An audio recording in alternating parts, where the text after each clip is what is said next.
The world needs decisive political steps for global growth. The rapidly changing international agenda has become the main topic at the 9th Astana Economic Forum. Over 2 days, politicians, Nobel Prize laureates, experts, and financiers from around the world were searching the answer to what is the future of the global economy and what to do with it. The easy life finished when prices for raw material collapsed. The further development of the entire planet depends on the joint actions of countries and, most importantly, their rulers. However, some countries are becoming closed from the international community under the influence of various causes. Trade alliances are being created to replace the WTO. The governments are imposing a veto on the movement of capital and expanding mutual sanctions. The expansion of such trade unions will not result in anything good, the president of Kazakhstan said.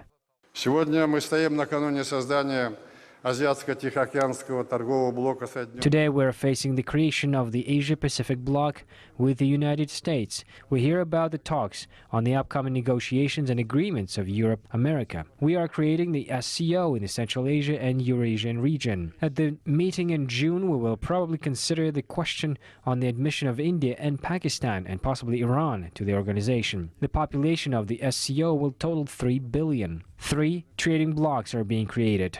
How will the WTO operate? In my opinion, this is a dead end, which in the long term will harm all countries and will lead to an increase in confrontations around the world in the radical phase.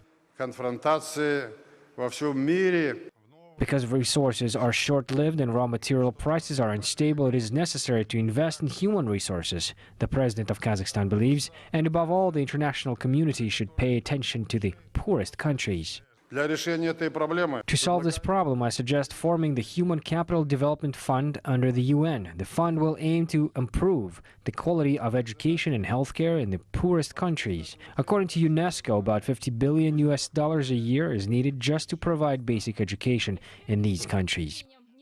In addition, Nazarbayev proposed to introduce a global tax on offshore assets. These funds will be used to help the vulnerable groups of people. According to UNESCO, the poorest countries need $50 billion to provide education. At the same time, offshore accounts store trillions of dollars.